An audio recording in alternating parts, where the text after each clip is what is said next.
What's going on, everybody? Thank you again for checking in today. I want to go over one quick tip that's going to help you, your friends, your clients, help everyone move a little bit better. There's going to be a corrective exercise, something to help cue yourself or cue others into a good movement position when it comes to any of your squats or any of your deadlifts. This, of course, works with any variation of that, so your single leg squats, your split squats, your single leg RDLs, whatever that may be. This is going to help us control your spinal column as you move, okay? Quickly, let's remember that your squat pattern from a profile view is going to have a nice straight spine. And you're going to come down with your knees going forward just a little bit. You're going to have a slant in your shins as you go down. Deadlift, chest is going to go down, spine again is going to stay straight, your shins are going to stay tall. Okay? Now for both of these movements, the similarity that is probably the most important in what we've been talking about with kettlebell swings, with glute bridges, with that pelvic tilt, is being able to control your spine while you move, especially under load. Doing so improperly, especially under load, is what's going to get you hurt in the future. So we want to avoid that as best we can. Or if something's already happened, maybe you have a client that has a herniated disc, something like that. This is going to be super important because I don't think there's ever going to be a time where you don't want to be able to move or pick things up. So we want to make that as efficient and as strong as possible. Now we're going to use a dowel to do this cueing. Now you can use a broomstick if you want. You can use anything really that's straight and small enough to hold on to, because this cueing system is going to be very easy to self-evaluate, and it's not going to take a whole lot of work, okay? What we're going to do is we're going to set up hands behind our back, one hand up behind your head or neck, the other hand behind either your lower back with a couple fingers or below your butt, okay? I'm going to grab that dowel, set up. I like to go behind my neck, below my butt.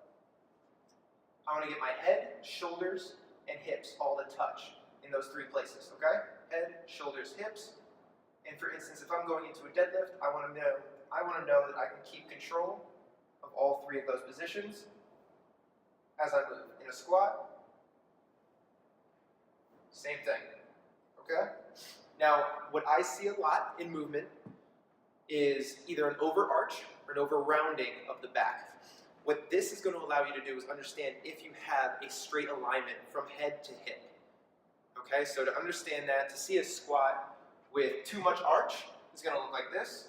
But that chest stays up, arch that lower back. Similarly, deadlift, instead of being straight, you're going to overarch, chest is going to stay up, you're going to have another overarch in your lower back. The opposing issue that we see is going to be a rounding back, so if you squat, maybe you dump off right here, get too much of a rounding in that spinal column, and a deadlift, of course, would not look great if it looked anything like this. Okay, what we want to do is we want to set ourselves up with a nice neutral spine so we can put as much pressure into your lumbar spine as possible to protect it, so when we put it under load, especially for high repetitions, we know that we're going to be safe. So again, what we want to know here is that your head, shoulders, hips all line up with this bar as you move. As you do so, you're going to feel whether or not you compensate. So if I'm going to compensate with a rounded back in a deadlift, I'm immediately going to feel that bar, that dowel is no longer on my hips. So I want to readjust. Okay? Readjust. Look for hips, shoulders, head.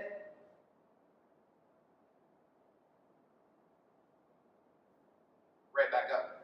Now this is a good self-adherence tool, as I said, before you start picking anything up. If someone is having trouble with the movement patterns, this could be a huge tool for you to help them or help yourself to move properly. Both the squat and the deadlift, you're going to see arching, you're going to see rounding. You want to make sure you don't over-round or over-arch at any point. A little bit either way is going to be fine. But the number one important thing is the body understands how to stay aligned. If you don't understand how, and you can't use a tool like this in that simple cueing system, you're probably setting yourself up for failure. And with so many people getting hurt these days in the gym, we want to know that everyone can move as efficiently and as properly as possible. All right, so take this with you. Use it on your own, use it with your friends, use it with your clients.